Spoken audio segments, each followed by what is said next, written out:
Baik, sebelum kita mulai sharing untuk firman Tuhan, mari kita berdoa sebentar. Bapa di surga, Bapa yang kami puji dan kami sembah di dalam nama Tuhan Yesus. Terima kasih Tuhan, kami bersyukur bahwa hari ini kami masih ada. Itu bukan karena kuat kuasa kami, tapi karena kami tahu bahwa penyertaan penuh atas kehidupan kami. Karena kemurahan-Mu lah kami boleh ada hari ini. Terima kasih Tuhan Yesus. Kalau hamba boleh mulai untuk berbicara tentang kebenaran firman-Mu, urapin bibir hamba-Mu ini, urapin mulut hamba-Mu ini, supaya apa yang keluar dari mulut hamba-Mu ini hanya berdasarkan kebenaran-Mu. Pakailah hamba yang hina ini, supaya menjadi kemuliaan bagi nama-Mu Tuhan. Kami percaya di dalam nama Tuhan Yesus, kami usir semua elemen apapun, iblis apapun yang ingin mengganggu, mencuri kebenaran firman-Mu. Kami percaya Roh Kuduslah yang akan bekerja di setiap hati kami, sehingga kami boleh mengerti firman-Mu dengan baik. Terima kasih Tuhan, semuanya kami panjatkan puji syukur kepadamu hanya karena nama Tuhan Yesus Kristus. Haleluya, amin.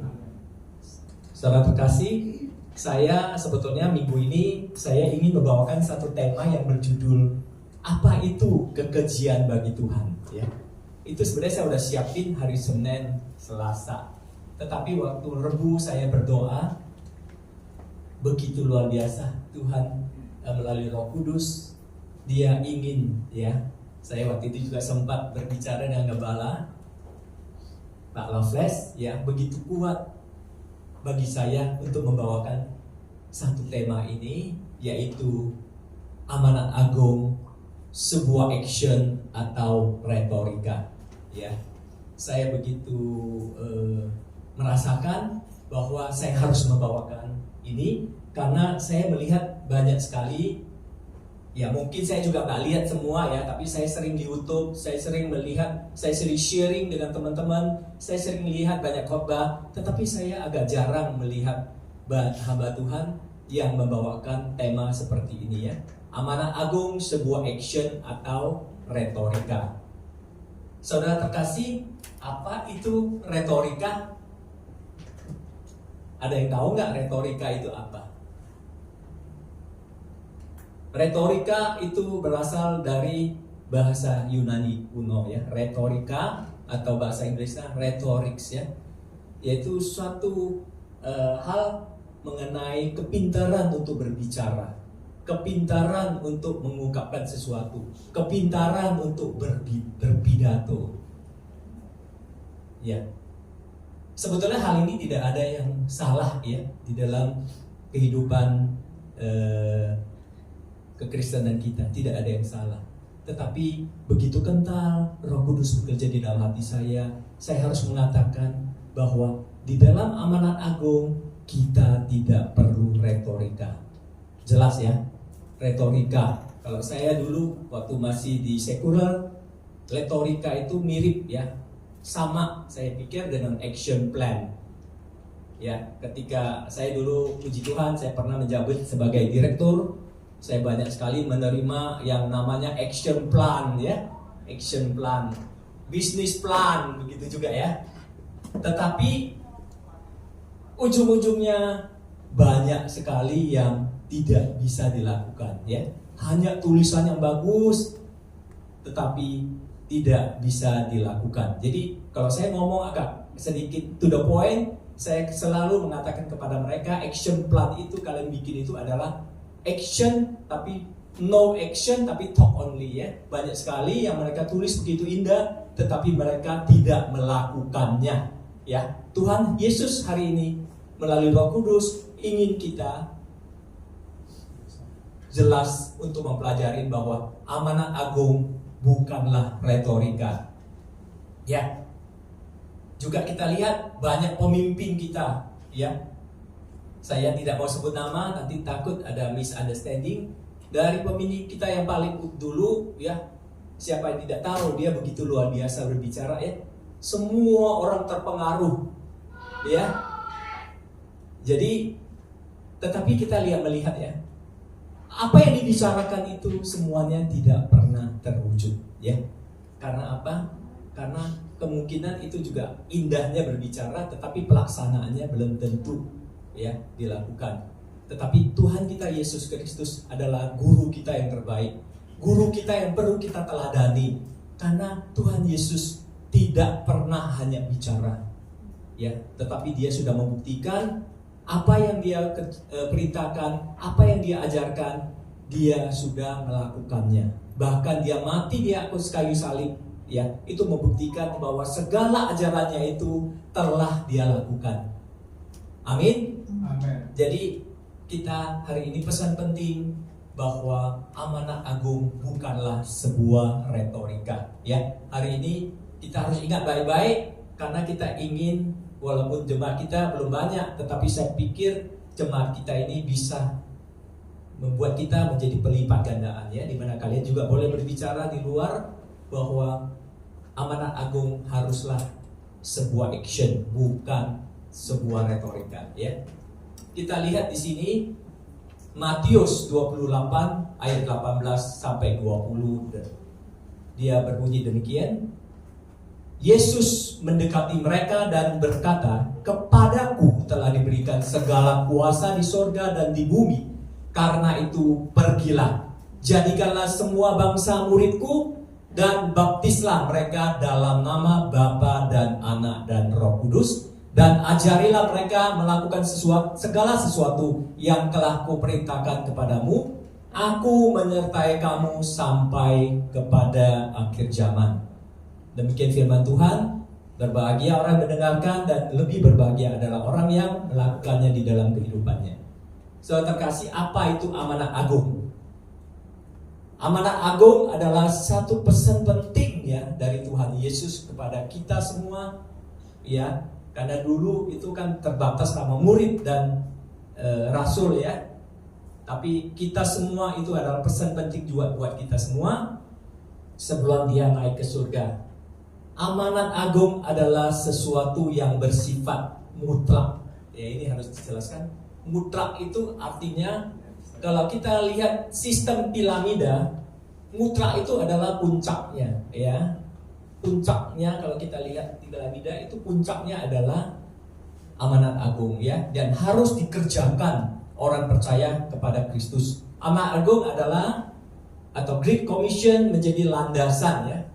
Kalau kita di negara kita itu undang-undang dasarnya, ya, menjadi landasan untuk perkabaran Injil.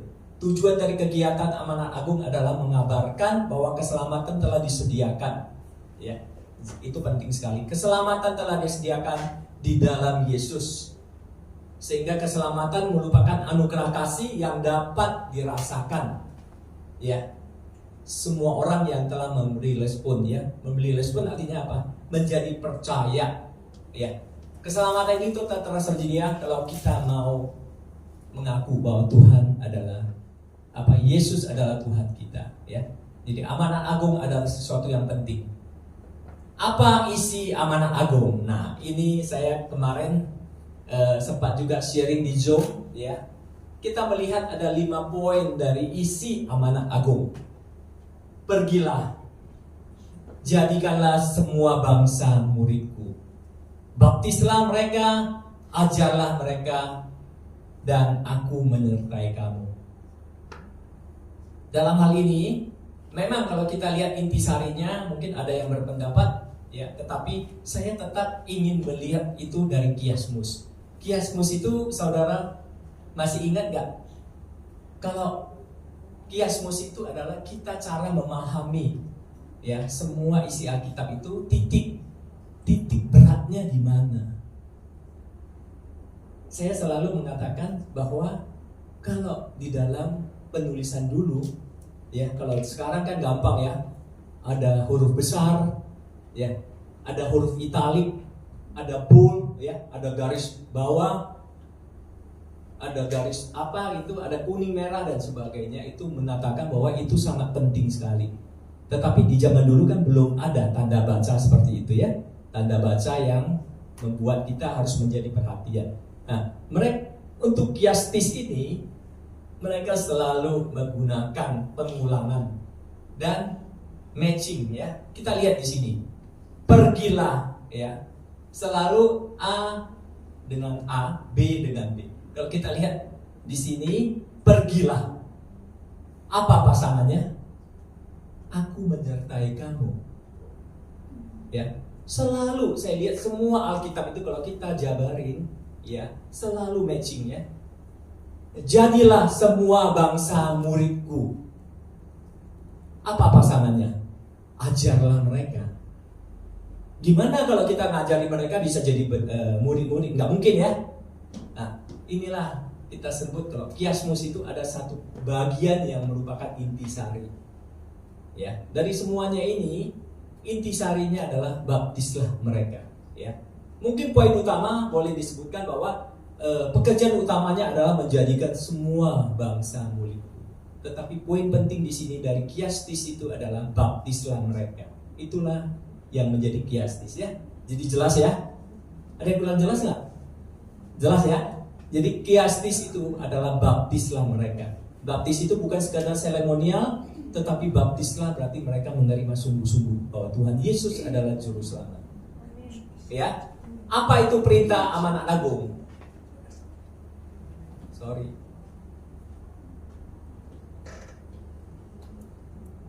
Ya, apa itu perintah amanat agung? Perintah amanat agung adalah sebuah perintah. Pergilah, ya, kita udah baca tadi, menjadikan semua bangsa murid Kristus, dan proses menjadikan murid dimulai dengan perintah, ya. Perintah dulu, action, pengutusan, diikuti dengan baptisan, pengajaran. Menjadikan semua bangsa murid memiliki arti menjadikan semua siapa saja, ya, mau non Yahudi, mau orang-orang siapapun, ya. Kalau di sini disebut agak sedikit ini kafir, orang-orang di luar Israel yang disebut mereka kafir menjadi pengikut Kristus siapa saja. Tuhan Allah menghendaki supaya semua bangsa menjadi murid, ya. Jadi pemuritan itu membutuhkan suatu ketaatan, sehingga pemuritan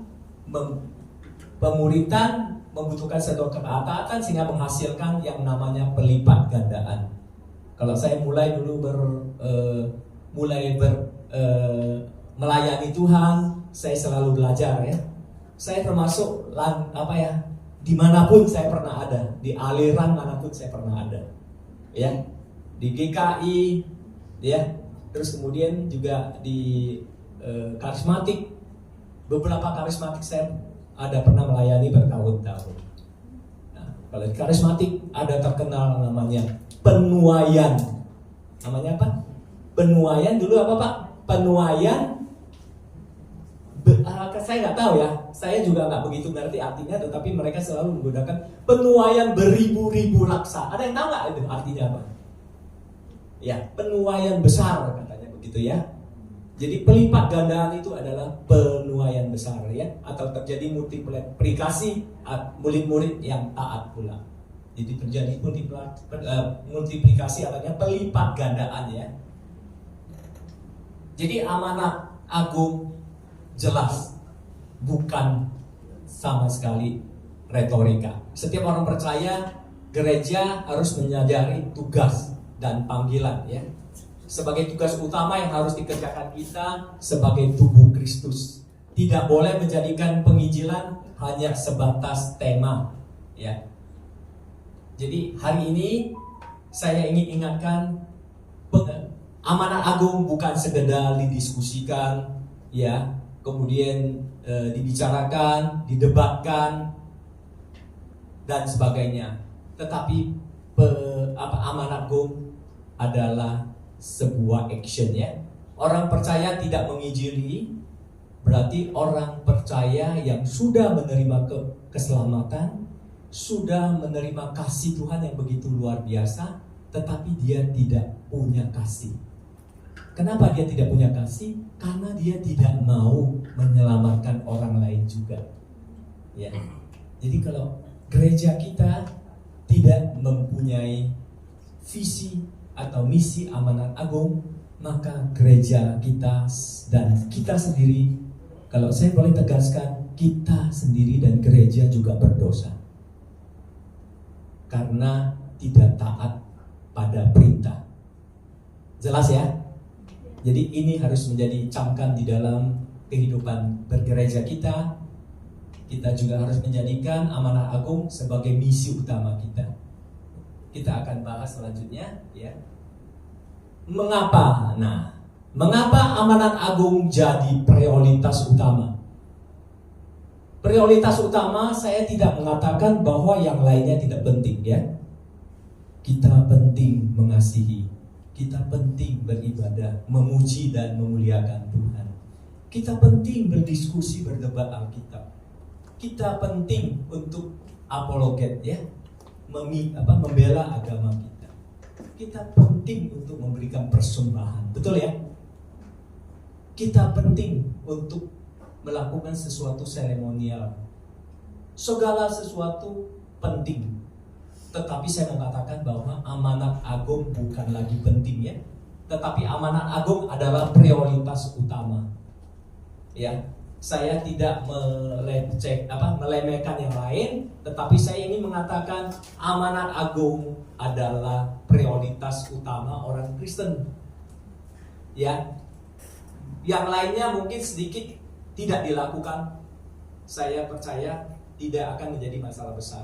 Tetapi kalau amanat agung tidak dilakukan, maka itu jadi masalah besar. Karena apa? Kita lihat sama-sama yuk. Ya. Kenapa ini menjadi penting? Karena itu adalah sebuah perintah, bukan pengajaran, bukan seremonial, ya, tetapi itu sebuah perintah, ya. Di mana kita ketahui bahwa kalau dulu, ya, perjanjian lama, ya, kita masih hidup dalam zaman perjanjian lama, itu perintah itu adalah urutan pertama. Ya. Bahkan pada saat Torah diturunkan, Musa naik ke atas, mereka asik-asik membuat apa? Patung. Akhirnya apa? 3.000 orang langsung dihabisi. Ya, itu dulu. Tapi jangan takut saudara, kita masuk dalam anugerah kasih, ya. Bukan lagi zaman kutuk, ya. Tetapi itu harus kita ingatkan. Itu adalah sebuah perintah. Perintah. Kalau kita lihat di dalam Alkitab jelas, ya. Tuhan Yesus, saya percaya Tuhan Yesus kita adalah hakikatnya dengan Allah. Tuhan Yesus juga adalah Allah sendiri. Kenapa saya ngomong itu? Karena perintahnya sama. Sama nggak? Sama, kita cek dulu. Ketika Tuhan memberi perintah kepada Abraham, sama, betul nggak? Kalau kita baca di sini, berfirmanlah Tuhan kepada Abraham, pergilah dari negerimu. Ya, terus kemudian ketika dia mau Abraham mengorbankan anaknya, dia berfirman kepada Abraham, ambillah anakmu yang tunggal itu yang engkau kasihi, yaitu Ishak. Di dalam Kejadian 22 ayat 2, pergilah ke tanah Moria dan persembahkanlah dia. Itu perintah, tidak boleh tidak dilakukan. Ya. Ketiga adalah kita lihat di Kejadian 35, Tuhan berfirman kepada Yakub, ya, bersiaplah, pergilah ke Betel. Itu perintah, ya. Kemudian apalagi kita lihat di sini adalah Keluaran 6, 10, 11, ya, ini yang paling terkenal, ya. Tuhan memerintah perintah kepada siapa? Ayo dong, ini hadiah biar keluar dong. Ayo, 6 Keluaran, masa nggak tahu Keluaran 6? Dia memberi perintah kepada siapa? Ibu sering dapat nih, asik dong. Dia memberikan perintah kepada Musa, kamu pergilah hadap Firaun. Pergilah. Kita punya Tuhan yang sama, gaya bicaranya sama, ya. Pergilah, itu sebuah perintah. Samuel juga diperintahkan untuk menemui Daud. Dia katakan, Samuel, pergilah temui Daud, ya. Semua itu adalah perintah. Jadi kalau perintah kita sudah tidak lakukan, maaf saya ngomong kasar banget, ya, apalagi gunanya kita jadi orang Kristen? Jangan sampai begitu ya. Kita jangan melepaskan sesuatu yang penting terus kemudian bergelut-gelut dengan hal-hal yang tidak penting. Saya begitu geregetan ya. Gak tahu ya, saya bukan mau menghina seseorang atau menghakimi seseorang, tetapi kalau saya melihat mereka begitu banyak berdebat soal baptisan, oh pakai percik enggak ya, pakai selam enggak ya, bahkan ada salah satu jemaat kita yang begitu karena terpengaruh dengan ajaran tertentu, wah saya sampai debat dia setengah mati.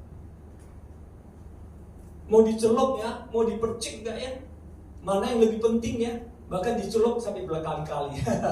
Ada ya dulu di KKR di mana? Kupang. Ya, orang yang sudah dibaptis disuruh membaptis sekali lagi. Disuruh dicelupkan lagi. Padahal Alkitab tidak pernah mengajarkan begitu tegas bahwa kalian harus dicelup. Tidak. Tetapi kalau dicelup nggak apa-apa. Nah itu sering terjadi. Banyak sekali ajaran yang aneh-aneh. Bahasa roh tidak ada salahnya. Tetapi kalau diajarkan dengan hal-hal yang lucu, disuruh mengulangi sesuatu kata yang berulang-ulang, yang tidak ada maknanya, maka jelas untuk apa kita lakukan. Tuhan memberikan kita semua karunia, pasti ada gunanya. Masa dia suruh Pak Douglas lakukan sesuatu, menari-nari di situ buat apa? Tidak ada gunanya. Pak Douglas pasti disuruh membuat sesuatu, melakukan sesuatu yang pasti ada gunanya untuk kemuliaan Tuhan atau untuk menggenapi kehendak Tuhan. Ya, jadi tidak ada perintah Tuhan yang sia-sia. Ya, saya nggak mau lagi ngomong kalau banyak sekali nanti saya dikira menghakimi. Tetapi saya tidak ingin menghakimi. Saya ingin mengatakan bahwa kita sebagai orang Kristen kita harus memegang erat-erat yang namanya prioritas utama itu. Yang lainnya saya nggak bilang tidak boleh, tidak usah dilakukan, lakukan. Tetapi kalau itu masih ada kurang nggak apa-apa. Tetapi prioritas utama tidak boleh kurang, ya. Jadi pertama adalah itu sebuah perintah. Jelas ya? Ada yang kurang jelas nggak? Apa ada yang kurang yakin nggak? Kalau nggak yakin, kita baca lagi ayatnya. Mungkin berpuluh-puluh ayat lagi ya. Yakin ya bahwa amanat agung adalah sebuah perintah yang tidak boleh sama sekali dilanggar.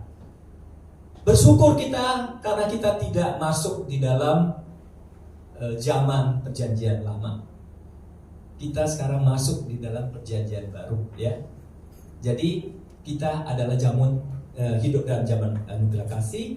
Memang itu sebuah perintah, tetapi kita masuk dalam anugerah kasih, memang kita tahu bahwa kita tidak dapat kena kutuk lagi karena kita diselamatkan oleh Yesus melalui darahnya.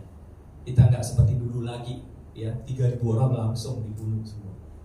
Kita hidup dalam anugerah kasih. Justru menurut saya, karena kita hidup dari anugerah kasih, kita tahu begitu Tuhan mengasihi kita. Itulah poin pentingnya. Kalau saya tidak bisa dipaksa dengan hukuman. Tetapi kalau orang mengasihi saya akan lebih lagi memperhatikan itu. Kalian jelas ya apa yang saya ngomong? Karena Tuhan Yesus mengasihi kita, maka kita harus jauh lebih lagi untuk melakukan perintah itu. Ya, benar nggak? Bukan karena kutuk hukuman, tetapi karena Tuhan Yesus mengasihi kita, maka kita harus jauh lebih lagi harus mengikuti perintah Dia. Ya, jelas ya. Kedua adalah kenapa penting sekali? Karena itu adalah sebuah pesan terakhir. Kita ingat ya, Yakub dulu sebelum dia meninggal, ya julukannya apa? Singa Yehuda, ya. Dia memberikan satu pesan terakhir kepada anak-anaknya. Karena anak-anaknya adalah penerus daripada dia yang sangat penting. Dia memberikan banyak sekali pesan penting. Banyak orang tua, ya, sebelum meninggal karena banyak sekali hal yang dia harus jelasin supaya apa? Supaya nanti anak-anaknya bisa meneruskan apakah usahanya, ya, apakah itu pelayanannya, ya, apakah itu sesuatu yang perlu dicatat, itu pasti diberitakan pada saat sebelum dia meninggal, ya. Pasti itu adalah satu pesan penting. Demikian Tuhan Yesus juga sebelum dia berpisah dengan muridnya, dia juga memberikan sebuah pesan yang sangat penting. Makanya amanat agung menjadi prioritas karena itu pesan penting, ya. Tapi kita tahu, kita imani dan kita yakini bahwa Tuhan Yesus tidak mati karena dia bangkit, ya. Dia naik ke surga, bertatah di dalam kerajaan surga. Jelas, ya? 2 poin. Kurang lagi, ya. 1 poin lagi penting, ya. Karena itu sebuah perintah. Kedua adalah sebuah pesan terakhir, ya. Ketiga ini juga tidak kalah penting, ya. Itu sebuah pelipat gandaan. Kalau dulu karismatik sering mengatakan penuaian, ya, penuaian besar, itulah penuaian besar ini, ya. Artinya pelipat gandaan harus terjadi. Ketika kita hidup di dalam kekristenan, Tuhan mengajarkan kita, ya, tinggallah di dalam aku dan aku di dalam kamu. Mintalah apa saja yang kamu kehendaki, dan Tuhan akan menggenapinya.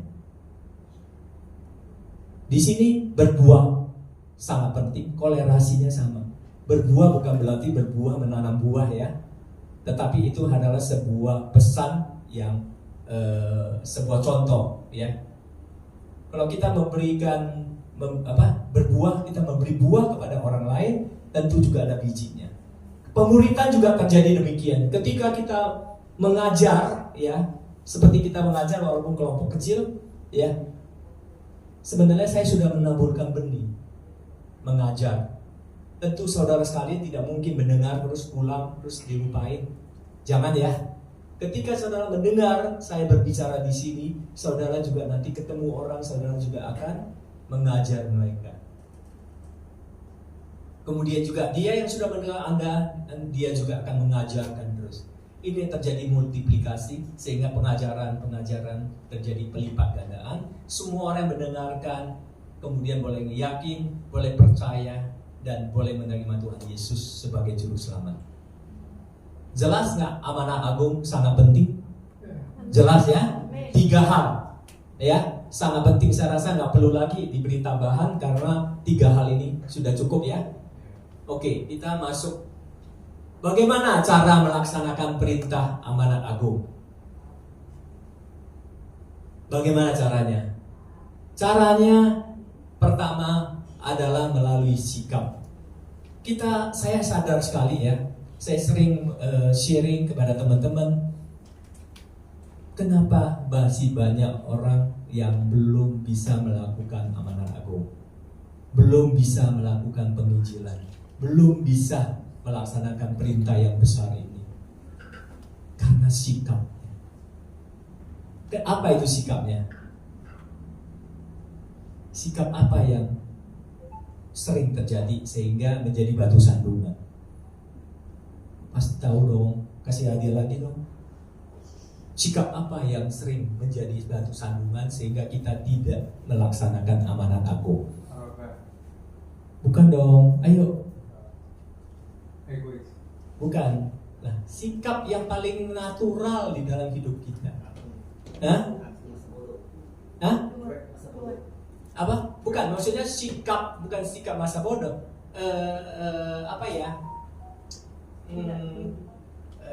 Problem utama kita, kenapa kita tidak?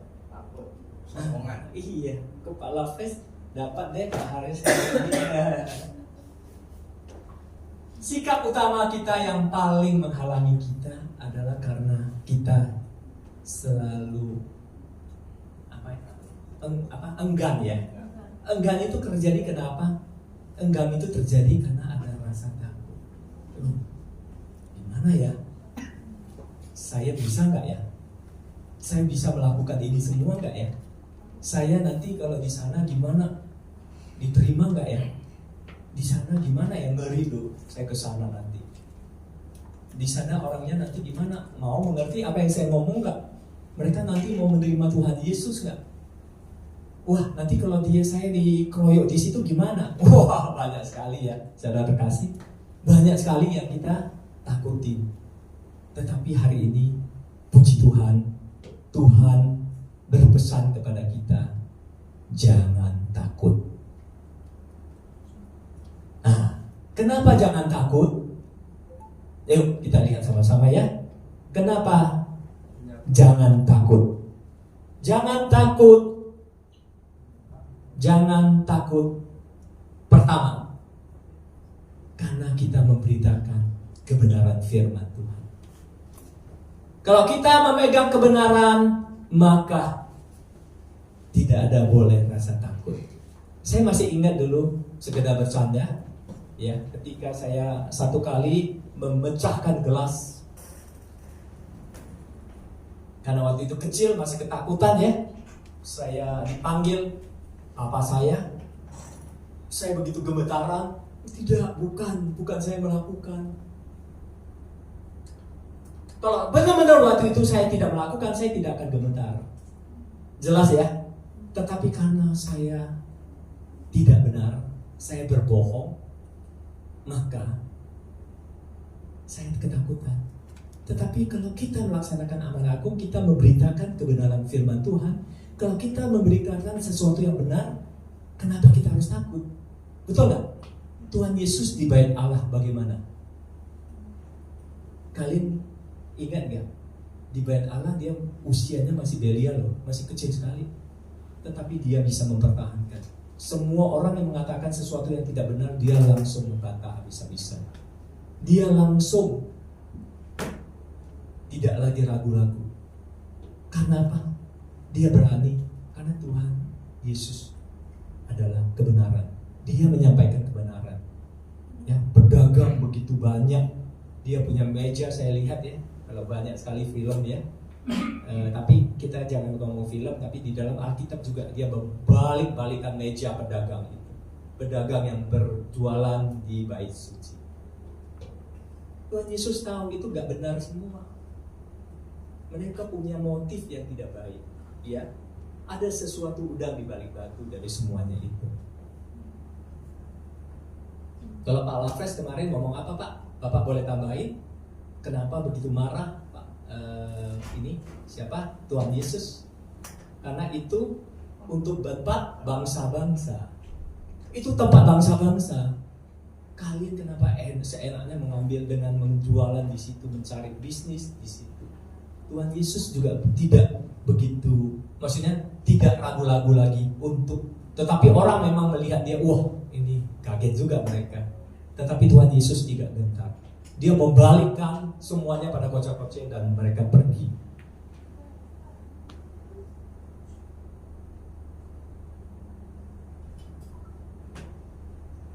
Ya, jadi kalau kita memberitakan kebenaran, ya, kita diperhadapkan memang pada dunia ini. Kalau kita memegang kebenaran selalu dilematis, karena banyak sekali kalau kita lihat dunia itu sudah rusak parah. Terjadi apalagi banyak sekali rekayasa. Ya. Kita lihat kasus-kasus banyak terjadi. Sambo, ya, bisa diputar balikan ya kenyataannya. Banyak sekali di dunia ini, ya. Maka kadang-kadang kita selalu dibujuk supaya tidak memberitakan kebenaran. Ya. Tetapi saya percaya kita harus menolak itu, ya. Bagi orang percaya, kita lebih baik menderita daripada hidup dengan kepalsuan, ya. Betul ya? Jadi jika kita masih berjuang di area ini, ingatlah untuk menjadi orang percaya yang selalu memegang kebenaran. Jadi kalau kita memegang kebenaran, maka kita tidak mungkin takut. Setuju ya? Kedua apa? Kedua, karena kalau saya ngomong di sini adalah karena kita adalah anak-anak dan hamba Tuhan. Ya. Di sini Efesus 4:11-12 dikatakan, Ia yang memberikan baik rasul-rasul, maupun nabi-nabi, pemberita Injil seperti kita semua pemberita Injil, gembala-gembala, pengajar-pengajar untuk memperlengkapi orang-orang kudus bagi pekerjaan pelayanan, bagi pembangunan tubuh Kristus. Kita ini adalah tubuh Kristus. Kita ini adalah hamba-hamba Kristus. Kita ini adalah pekerja-pekerjanya Kristus. Ya. Jadi kalau kita adalah pekerja Kristus dan kita baca di situ barusan, ya, tadi sebelum pergilah, segala kuasa telah diberikan kepadaku. Kita ingat ya, kalau di negara presidensial maupun ministerial beda ya Pak ya, Pak Lafres beda ya. Kalau ministerial yang berkuasa siapa? Perdana Menteri. Presidennya tidak berkuasa, tapi presidensial presidennya berkuasa. Ya, kenapa? Karena kuasa amanat itu sudah diberikan kepada dia. Ketika presiden sudah berkuasa, dia bisa berkuasa melakukan apa saja. Ya. Dan juga orang-orang di bawah dia bisa memberikan perintah sepanjang yang dilakukan benar. Saya selalu memberikan contoh banyak sekali yang saya banggakan ya. Banggakan ada satu tim dari KPK. Wah, saya lihat perdebatan sangat luar biasa. Mereka satu tim dengan senjata lengkap nerbu ke DPR. Ditahan sama Hamzah. Siapa? Fahri Hamzah ya Pak ya. Saya nggak peduli yang lainnya, saya perhatikan ini. Kalau nggak salah pangkatnya saya lupa, cukup tinggi pangkatnya. Tetapi dia begitu lantang mengatakan, saya melakukan mandat. Ya. Saya diperintah oleh KPK, diperintah oleh undang-undang. Kalau diperintah oleh undang-undang juga diperintah oleh negara, diperintah oleh presiden. Dia tidak pernah takut. Akhirnya KPK dia habisi semua ruangan digeledah. Jadi kalau namanya kita sudah diberikan mandat, diberikan kuasa, kok kita takut sih? Gak ada yang kita takuti. Tapi bukan sombong ya. Tidak ada sesuatu yang kita perlu sombongkan di dalam kehidupan penginjilan. Tidak ada. Tetapi di sini jelas ya, kuasa sudah diberikan. Saya dulu kalau bekerja di sekuler, ya, saya juga pernah pertama kali diberi tugas penting. Yang berikan tugas penting itu dari CEO langsung, jadi chairman. Saya begitu luar biasa karena dia memberikan mandat kepada saya. Saya melakukan ini dengan baik sekali. Karena apa? Karena saya tidak takut. Kan sudah dimandatin, kuasa penuh sudah diberikan kepada kita semua. Buat apa kita takut? Ayo, orang jemaat di sini ada yang masih takut nggak untuk menginjili? Lah, masih takut ya? Enggak ya. Pertama, kita memberitakan kebenaran. Kedua, kita hambanya. Segala kuasa sudah diberikan kepada Tuhan Yesus. Dan Tuhan Yesus juga memberikan kuasa kepada kita untuk memberitakan kebenaran firman. Kuasa sudah ada. Kita sudah diberikan amanat. Amanat agung makanya. Kalau amanat itu kalau di upacara, amanat inspektur upacara, begitu ya. Amanat itu adalah satu perintah. Ketiga, kenapa kita tidak usah takut? Karena kita injili. Kalau saya percaya sampai hari ini saya tetap memegang prinsip ya, sesuai dengan reformator John Calvin, bahwa kita adalah umat pilihan. Di luar sana juga banyak umat pilihan. Yang kita hadapi sebetulnya adalah umat pilihan. Artinya apa? Tidak semua di dunia ini adalah umat pilihan. Ada yang gak setuju gak? Ayo gak apa-apa. Setuju ya? Di dunia itu semua orang, tetapi umat pilihannya tidak semua orang. Kita semua di sini adalah umat pilihan. Itu sudah dipilih Tuhan. Tetapi di luar banyak. Ada yang belum pilihan, ada yang sudah umat pilihan, tetapi belum. Jelas ya saudara?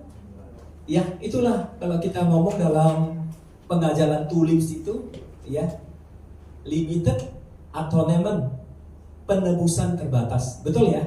Semuanya pasti pernah belajarin kalau sudah pernah sekolah teologi ya. Penebusan itu terbatas. Jadi kalau kita hadapin orang-orang yang sudah terpilih, Roh Kudus sudah bekerja di sana, kok takut sih? Kok itu kan orang-orang pilihan juga sama-sama. Cuma dia belum bertobat, kita sudah bertobat. Kita sudah menerima Tuhan Yesus, mereka belum menerima Tuhan Yesus. Jelas nggak saudara terkasih? Jelas ya? Kalau mereka belum menerima Tuhan Yesus, itulah kewajiban kita untuk membuat mereka menjadi percaya. Terus kenapa kita tidak takut lagi? Saya selalu yakin dengan apa yang saya pelajarin, bahwa Roh Kudus bekerja bukan saat kita dibaptis. Ya, saya selalu berulang-ulang mengatakan, Roh Kudus bekerja pada saat umat terpilih telah ditentukan. Jadi Roh Kudus sudah bekerja supaya dia boleh proses hidupnya menuju kepada hidup baru. Hidup baru belum dibaptis loh ya. Ya Pak ya, betul ya. Hidup baru belum dibaptis. Tuhan membawa dia untuk menuju hidup baru. Setelah dia mengalami Tuhan di dalam kehidupan dia baru dibaptis menjadi percaya. Jadi proses untuk menuju hidup baru itu sebetulnya Roh Kudus sudah bekerja di situ. Jadi kalau maaf ya kalau saya ngomong agak lucu ya. Roh Tuhan sudah bekerja di situ. Kok kita takut? Betul nggak? Amin? Iya, oke. Jadi jangan takutnya banyak. Saya sengaja memberikan banyak supaya kita gereja ini betul-betul harus yakin bahwa gereja kita ini harus menjadi gereja misi. Ya, jangan menjadi gereja seremonial.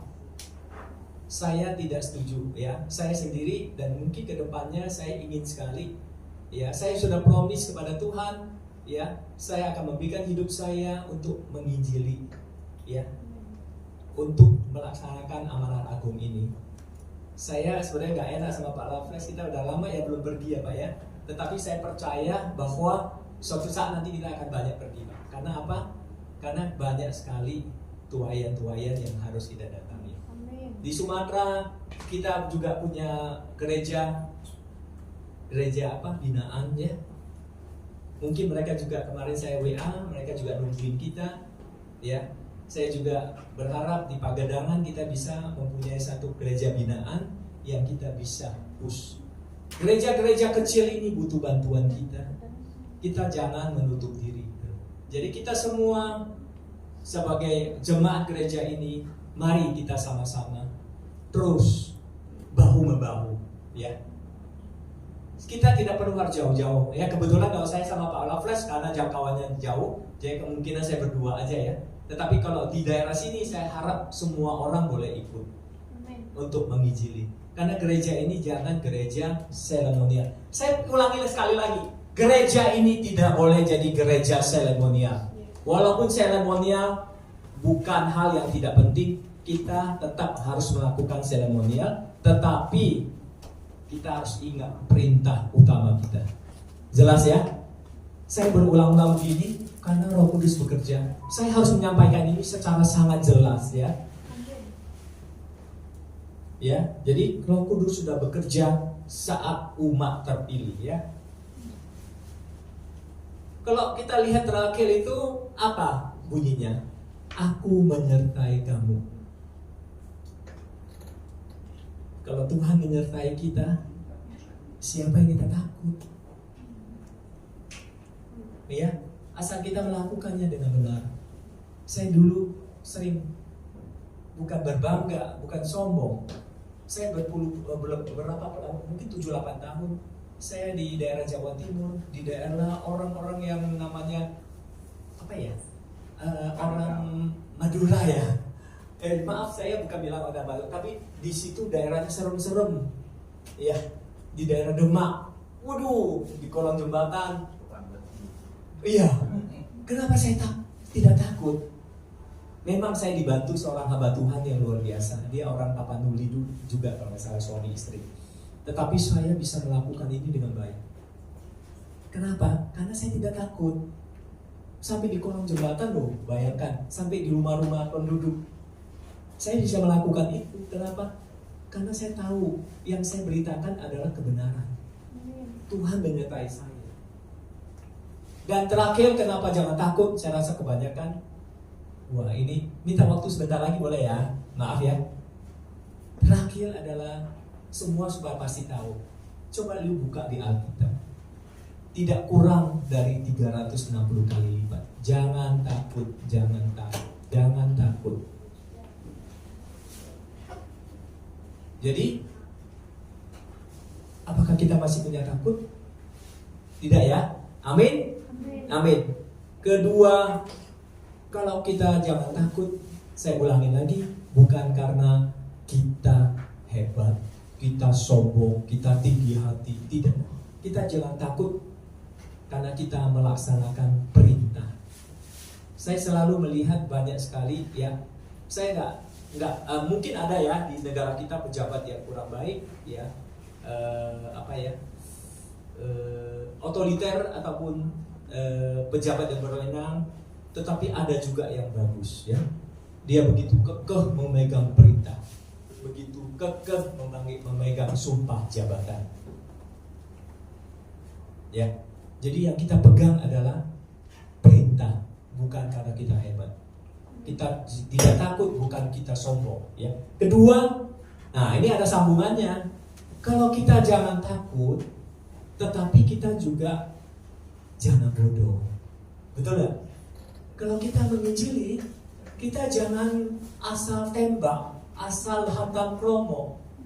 Kita juga harus mencari celah-celah ya Pak ya. Celah-celah yang mana yang kita bisa masuk. Jangan hantam promo semuanya, orang gawat kita. Iya, dimanapun kita berada waktu penginjilan, kita harus menggunakan otak kita.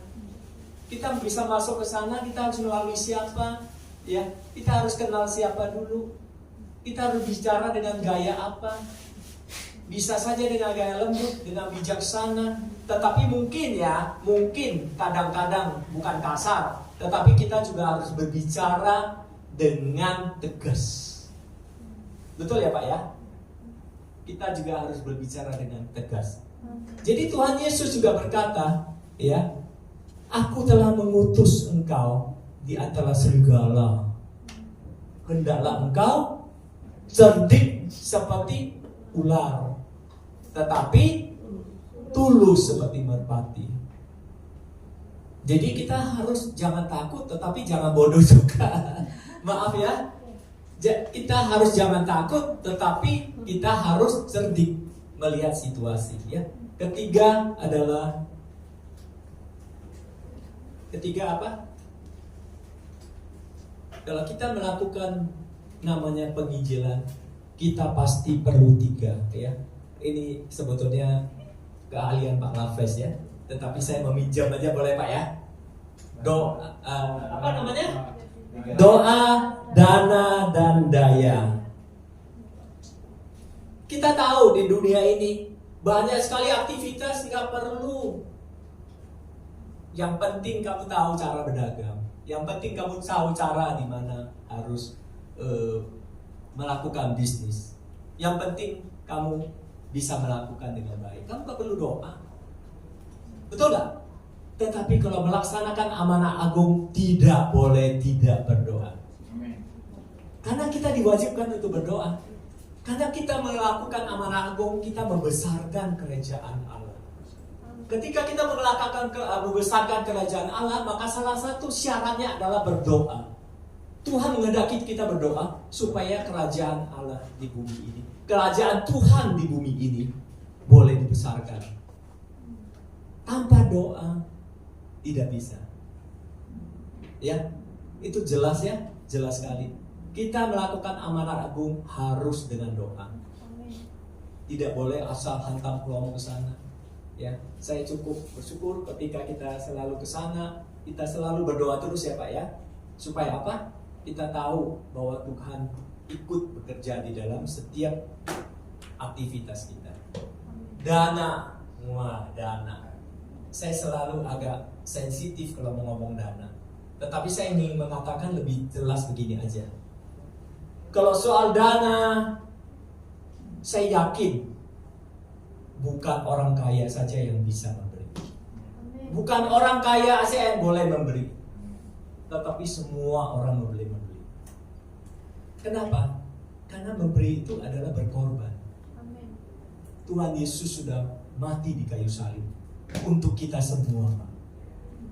Tuhan Yesus mati untuk menebus kita. Kalau kita cuma membeli itu murah sekali loh. Masa kita nggak mau beli? Saya tidak mempersoalkan berapapun yang saudara ada. Saudara harus membeli. Tetapi saya ingatkan ya, ini pedes perkataan saya. Beri persembahan. Beri persembahan. Tetapi belilah persembahan kepada gereja yang betul-betul bermisi. Kalau gereja yang tidak bermisi, jangan. Ya, lebih baik kalian boleh beribadah di sana. Kalau itu hanya seremonial ya, ibadah saja nggak apa-apa, nggak ada larang kok. Saya sering dulu ya, karena dana saya terus terang saya banyak pakai untuk penginjilan. Jadi kalau saya ibadah itu kemana-mana, saya tidak memberikan persembahan yang kayak apa ya, kayak besar gitu loh. Yang paling sedikit saya berikan. Tetapi yang saya banyak memberikan adalah gereja-gereja, misi-misi yang betul-betul melaksanakan amanat agung. Saya terkasih juga begitu. Kalau mau ke gereja memberikan persembahan, jelas. Ya, saya begitu begitu mendorong gereja kita ya. Walaupun dengan jemaat yang belum banyak, tetapi saya percaya ini gereja Tuhan, Tuhan akan tumbuhkan gereja ini. Amin. Ya. Tetapi saya ingin katakan bahwa gereja kita ini kita deklarasikan hari ini, ya Pak Lafles, setuju ya Pak? Gereja kita ini adalah gereja misi. Kita bukan gereja seremonial yang selalu mementingkan kemewahan, selalu mementingkan cuman sesuatu aktivitas yang saya nggak bilang bahwa tidak penting, ya lumayan penting, tetapi aktivitas yang hanya bersifat seremonial. Kita nggak mau jadi gereja seperti itu. Kita mau jadi gereja yang betul-betul melakukan misi, sehingga kita atau saya dengan Pak Lafes, kalau Anda memberikan persembahan, kami yang harus bertanggung jawab. Setiap 1 sen pun yang Anda berikan kepada gereja ini, kita harus bertanggung jawabkan kepada kamu, kepada Tuhan. 1 rupiah pun kita tidak boleh.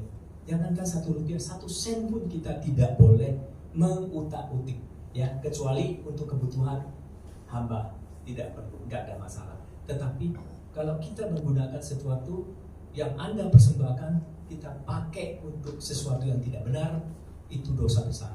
Ya, saya mending, maaf ya kalau saya ngomong sesuatu ini yang agak aneh mungkin kalian dengar, saya mending mengambil orang punya duit daripada mengambil Tuhan punya uang. Amin. Tapi saya tidak akan lakukan ya. Saya juga tidak akan mengambil uang orang lain. Tetapi saya kalau dibeli, kalaupun saya harus mengambil uang, saya baik mengambil uang orang lain daripada mengambil uang Tuhan. Kenapa ketawa ya? Ada yang salah nggak? Ketawa. Pak Mantap, kasih tahu dong ketawanya apa, isinya, tolong dong. Apa? Iya benar. Ayo kasih hadiah deh, kasih tahu. Kan? Oh benar. Tidak setuju juga kalau ngambil duit orang. Oh, enggak, maksud saya tidak boleh mengambil duit orang juga. Tetapi maksud saya ini hanya sebagai pembanding loh, jangan sampai salah. Harus nanti saya dikira wah Pak Darwin mengajarin kita mengambil duit orang lain, tidak, ya, tidak. Tetapi saya lebih takut mengambil uang Tuhan daripada mengambil uang orang lain, gitu loh. Tetapi saya juga tidak boleh mengambil orang lain punya uang. Jelas ya, saudara? Jadi hari ini kita udah belajar doa, dana, satu lagi daya. Nah, daya itu apa sih? Tenaga, ya. Dalam banyak budaya sering orang memberi itu daya itu adalah terlibat di dalam misi. Ya, daya berarti kita lihat di Roma 12:1 persembahan hidup. Hidup kita, fisik kita, tenaga kita, kekuatan kita yang digunakan untuk misi ini. Ya, jadi selain terlibat dalam misi melalui doa, dana, kita juga harus terlibat melalui upaya kita, yaitu dengan melakukan perjalanan misi. Ya, nah ini saya mau tegaskan, perjalanan misi itu bukan berarti Anda yang mungkin maaf ya ekonominya bukan tidak terlalu bagus, bukan berarti Anda harus pergi jauh, karena kita tahu tiket mahal. Bukan harus kemana-mana, tetapi cukup di sekeliling kita, cukup. Sentralisasi tempat gereja yang begitu mewah di kota sebetulnya sangat mengecewakan saya, karena mereka terlalu melihat dari fisik bangunan. Ya, saya dulu keluar dari gereja saya karena saya lihat visi mereka sudah melenceng. Ya, kenapa? Karena mereka menghabiskan uang gereja, uang Tuhan saya katakan, untuk membuat bangunan yang sampai mendekati triliunan mungkin ya. Padahal kalau triliunan itu kita pakai di mana Pak? Penginjilan. Luar biasa ya Pak ya. Banyak juga gereja saya lihat maaf yang bisa dengan otomatis mimbarnya naik. Ada dry ice gitu. Aduh, dalam hati saya Tuhan tidak melihat itu. Tuhan tidak melihat itu sama sekali, saudara terkasih. Tuhan tidak melihat itu. Sentralisasi semua di kota. Boleh beribadah, boleh. Tetapi inti dari semuanya itu bukan di situ. Intinya adalah amanat aku. Ya. Jadi kalau kita melayani, kalau kebetulan saya dengan Pak Lafres ya, puji Tuhan saya masih punya lah sedikit ya, untuk beli tiket Pak ya, untuk nginap di hotel. Saya masih sanggup lah ya, kemana, ke Sumatera, kemana-mana ya. Mudah-mudahan nanti bulan depan kita pergi ya Pak ya. Ya, kita coba lihat waktu kita semua ya. Saya punya dana, kalau kalian punya dana boleh pergi kemana. Terutama yang ditargetkan adalah rumah doa, hamba-hamba yang tinggal di pelosok ya, gereja-gereja yang di pelosok. Saya kalau di Sri Gunting Pak, sampai kehujanan, Pak Lafres sampai basah. Hujan besar Pak ya waktu itu ya. Sampai kita bingung, kok ada satu truk di depan tuh. Wah, gila, masuknya di mana itu? Satu truk pasti di depan ya Pak ya. Masuknya di mana ini? Berputar-putar 2 jam 1 jam lebih ya. Sampai bingung di mana tempatnya. Tetapi sangat bersyukur kita. Justru ini tempat yang tepat. Karena tempat yang terpencil, yang tidak bisa dijangkau, mereka justru itulah yang mereka butuh untuk supaya kita memberikan dukungan. Kalau yang gereja besar, maaf sekali, nggak perlu. Mereka sudah punya dana besar, pengajian mereka udah cukup. Saya kadang-kadang lucu, orang banyak terlalu antrian melayani di situ. Sebenarnya saya agak alergi aja ya. Kenapa mereka nggak melayani di tempat yang mereka betul-betul dibutuhkan? Saya nggak tahu ya, mungkin ya gergetan juga kadang-kadang saya mengatakan ini. Karena pikannya besar. Aduh, sayang ya. Waduh, karena pika besar mereka berlomba-lomba, antrian. Justru yang kita melayani gereja kecil seperti kita ya, seperti di pedesaan, seperti di tempat-tempat kecil, itu mereka butuh kita, bukan kita harus antrian gereja melayani di situ. Mungkin juga karena mereka maaf ya, kita semua tidak ada ya, tidak ada di antara kita. Saya percaya ya, terutama WL kita luar biasa melayani dengan full heart. Tetapi mereka juga di luar sana ada yang tidak benar. Mereka mengharapkan PK yang besar. Ya saya lihat cukup besar ya. Saya dengar katanya bisa sampai PK-nya 1 juta ya Pak, 500 ya. Aduh. Tetapi kalau kita antrian, nggak malu kan kita? Sampai antrian minta pelayanan dan sebagainya. Terus kedua, bisa saja mereka mungkin mau mencari nama. Wah, kalau saya melayani di gereja sana, nanti saya jadi WL terkenal. Perlu nggak sih sebetulnya itu? Perlu. Kita mau terkenal di depan siapa? Tuhan. Kita tidak perlu terkenal di depan manusia. Saya begitu alergi ya, ketika saya nggak tahu ya kenapa begitu Pak. Saya sering bertanya kepada Pak Loveless, kenapa saya begitu alergi ketika melihat seorang pembicara yang begitu celebration ya, celebrity Pak, celebrity. Waduh, saya nggak pakai jas ya. Lempar jasnya, waduh. Terima ini penyembuhan, pegang jas saya sembuh. Sepatunya diletakkan di depan. Waduh. Selebriti. Tuhan tidak perlu selebriti. Tuhan tidak perlu pelayanan pura-pura yang ingin meninggikan diri kita. Ketika kita melayani dengan full heart, Tuhan pasti tahu ya Pak ya. Pak, saya boleh terus memuji Bapak ya, tapi maaf bukan ini, tapi saya begitu respect dengan Pak Loveless. Ya.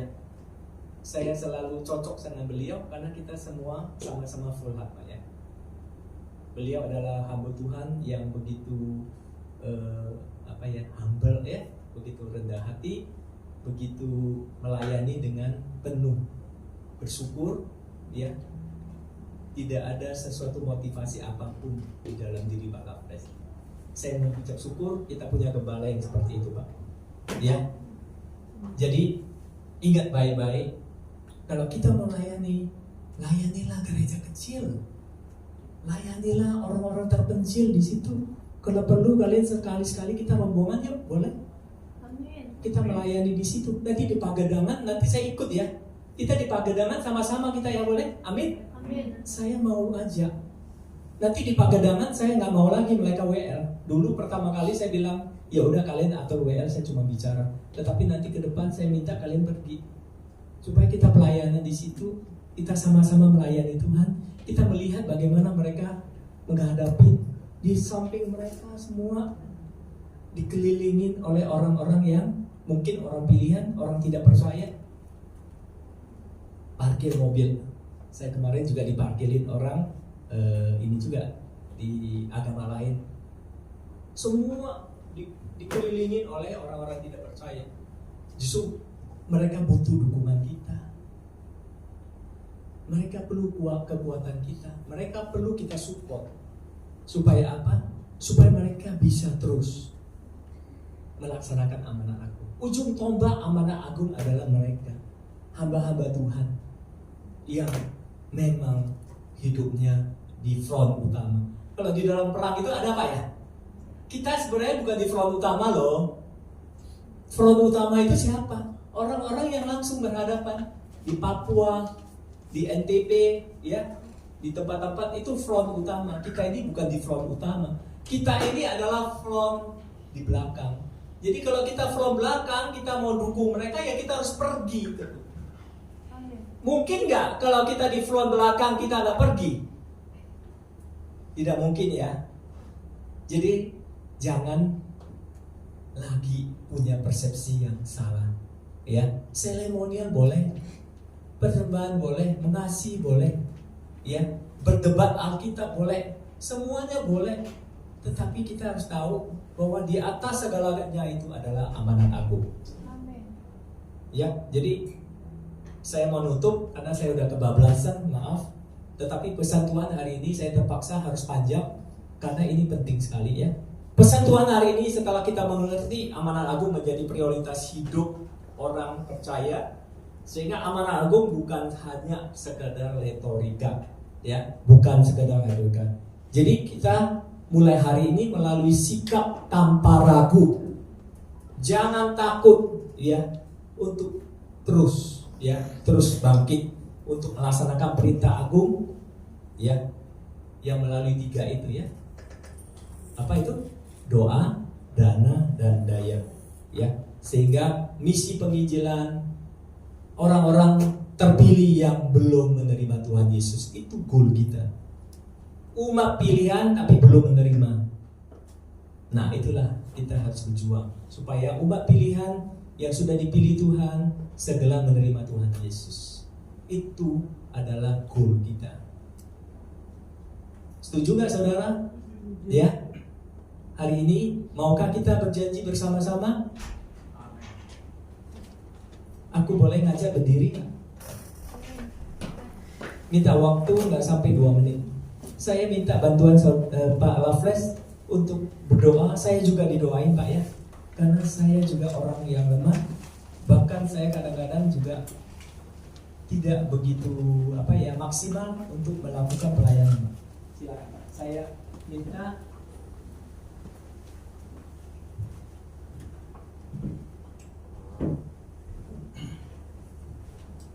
Baik, dengan sikap diri kita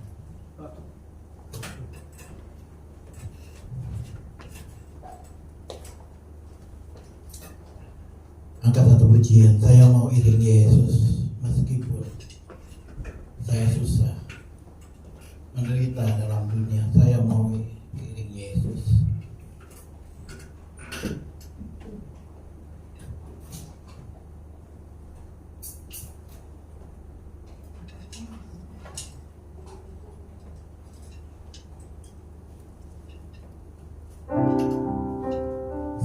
Saya mau iring Yesus. Saya mau iring Yesus.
Sama-sama lamanya. Saya mau iring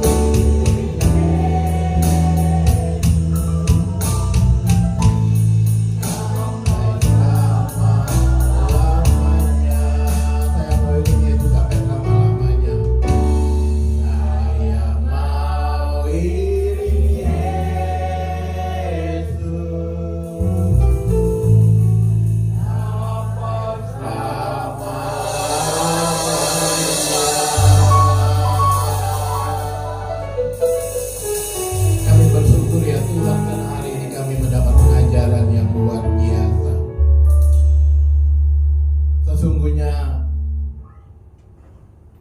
Kami tidak perlu, ya Tuhan, untuk memikirkan jiwa-jiwa itu.